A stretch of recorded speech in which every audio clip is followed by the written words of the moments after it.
तो गुलाम नबी आजाद, इंदिरा गांधी, राजीव गांधी, पीवी नरसिम्हा राव, मनमोहन सिंह, ये वो तमाम सरकारें जिसमें मंत्री रहे, जम्मू कश्मीर के मुख्यमंत्री रहे, जमाने से कांग्रेस के महासचिव रहे, लेकिन 1.5 साल पहले दुनिया के सामने इन्हीं गुलाम नबी आजाद साहब की एक अलग पहचान बनी और वो एक ऐसे विपक्षी नेता के रूप में लोगों को नजर आए जिनकी शख्सियत के मुरीद निकले प्रधानमंत्री मोदी। राज्यसभा से गुलाम नबी आजाद की विदाई के मौके पर दिए अपने संबोधन में प्रधानमंत्री नरेंद्र मोदी बार बार भावुक हुए थे, यहां तक कि उनका गला भी रुंध गया था। आज प्रधानमंत्री नरेंद्र मोदी के उसी खास दोस्त गुलाम नबी आजाद ने कांग्रेस को बोल दिया है गुड बाय। और वजह बताया राहुल गांधी के नाकाम कमजोर नेतृत्व को। देखिए ये खास रिपोर्ट।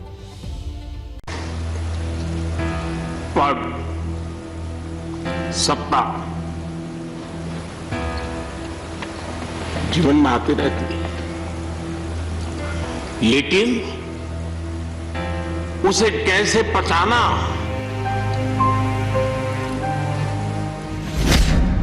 ये हिंदुस्तान के लोकतंत्र की खूबसूरती है और रिश्तों की मिठास का प्यारा सा एहसास भी।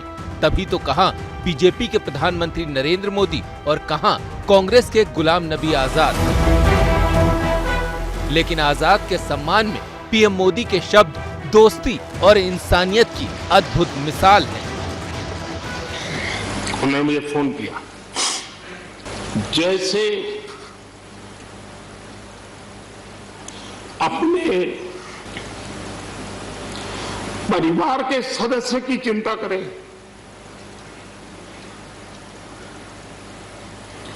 वैसी चिंता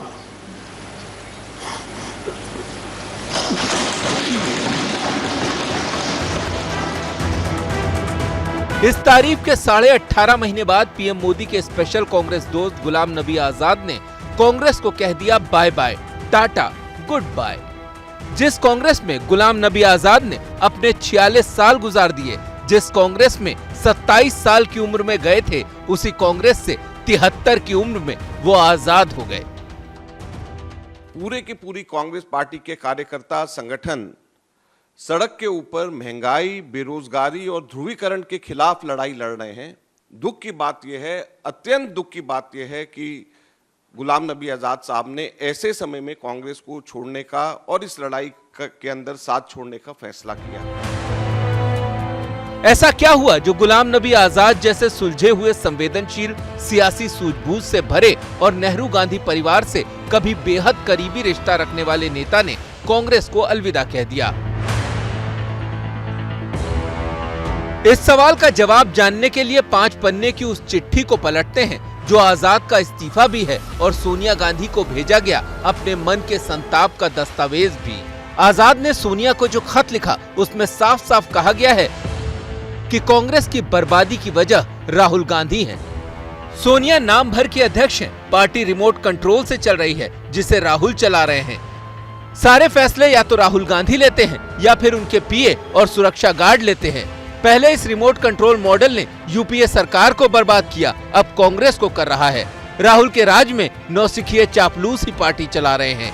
जनवरी 2013 में जब पार्टी के उपाध्यक्ष बने, तभी से उन्होंने पार्टी के सारे सिस्टम तोड़ दिए। राहुल के उपाध्यक्ष बनने के बाद वरिष्ठ नेता दरकिनार कर दिए गए।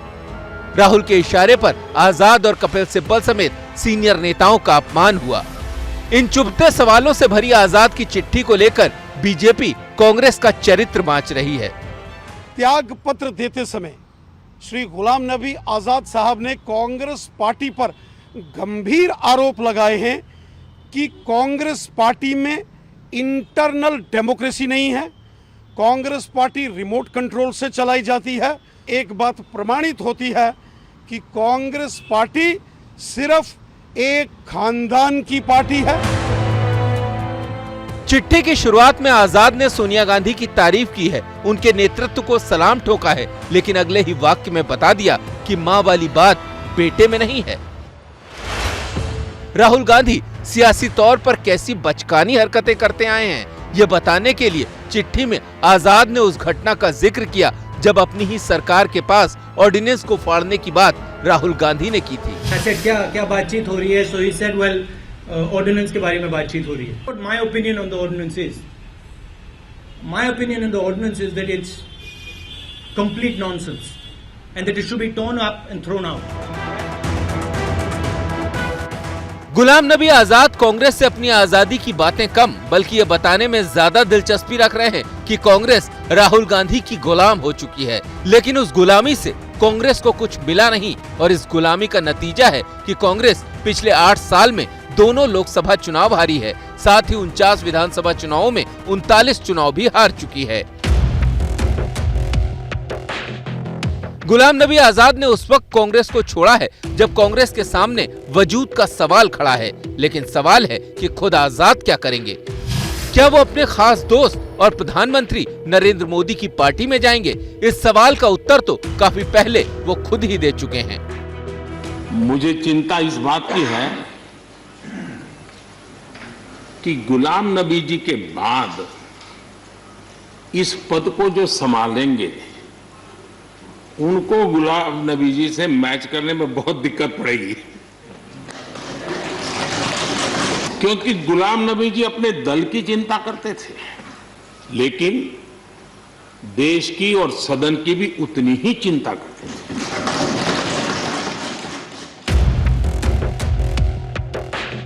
कहा जा रहा है कि राजनीति की अपनी आखिरी पारी आजाद अपनी पार्टी बनाकर खेल सकते हैं. वैसे महंगाई और बेरोजगारी जैसे सवालों पर 11 दिन पहले ही वो राहुल गांधी के साथ पैदल मार्च कर रहे थे. लेकिन उनके जहन में शायद अपनी बेरोजगारी का सवाल भी घूम रहा होगा.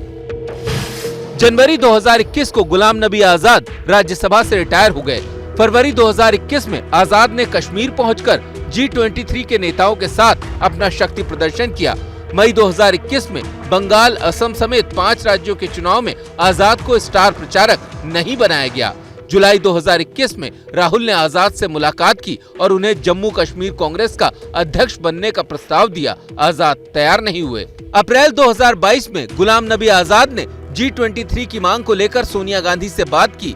जुलाई 2022 में गुलाम नबी आजाद कांग्रेस मुख्यालय पहुंचे जहां उन्होंने सोनिया के पक्ष में प्रेस कॉन्फ्रेंस की. अगस्त 2022 में जम्मू कश्मीर में कैंपेन कमेटी का चेयरमैन बनाया गया जिससे 2 घंटे में ही उन्होंने इस्तीफा दे दिया और अब कांग्रेस को ही छोड़ दिया. कांग्रेस के बड़े नेता आहत हैं, G23 वाले दुखी. अभी तो मैं खुद सदमे में हूँ.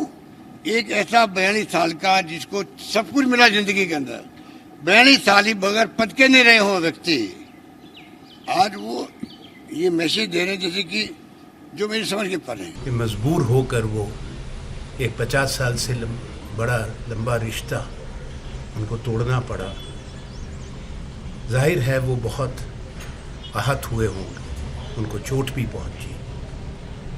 ये स्थिति आने से बचाई जा सकती थी. आजाद ने कांग्रेस को छोड़ दिया लेकिन लगता है कि कांग्रेस उन्हें छोड़ने के मूड में नहीं है. कांग्रेस कह रही है कि ये सब बीजेपी के इशारे पर हो रहा है. आप कांग्रेस नेता जयराम रमेश का ट्वीट देखिए. जिस व्यक्ति को कांग्रेस नेतृत्व ने सबसे ज्यादा सम्मान दिया उसी व्यक्ति ने कांग्रेस नेतृत्व पर व्यक्तिगत आक्रमण करके अपने असली चरित्र को दर्शाया है. पहले संसद में मोदी के आंसू, फिर पद्म विभूषण, फिर मकान का एक्सटेंशन. ये संयोग नहीं सहयोग है. कांग्रेस हमलावर अंदाज में आ गई है और गुपकार गुट वाले नेताओं को लगता है कि अगर आजाद पार्टी बनाकर कश्मीर आए तो उनका ही हक मारेंगे. हर कोई मशवरा इनसे होता था. आज भी मिसेस सोनिया गांधी के बहुत करीब थे, इस खानदान के करीब थे. मगर अफसोस है मुझे, हमें समझ नहीं आती है कि ऐसा क्या हो गया है कि इन्हें इतना बड़ा फैसला लेना पड़ा. जिस वक्त राहुल गांधी भारत जोड़ो यात्रा करने जा रहे हैं उस वक्त आजाद ने कांग्रेस जोड़ो का तंज भरा सुझाव देकर कांग्रेस को आखिरी नमस्कार कर दिया.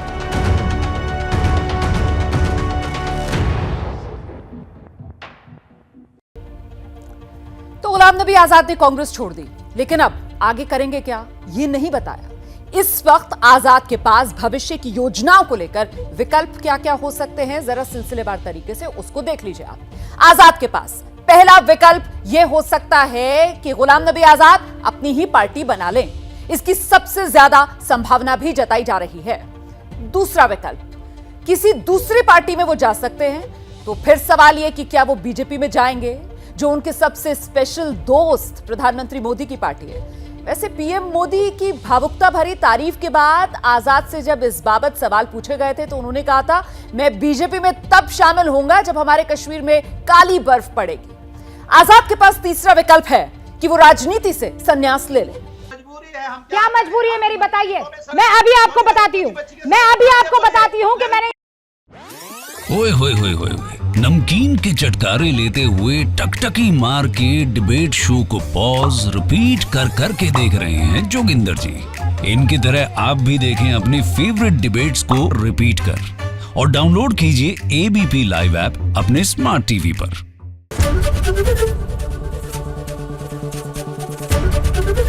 एबीपी न्यूज आपको रखे आगे।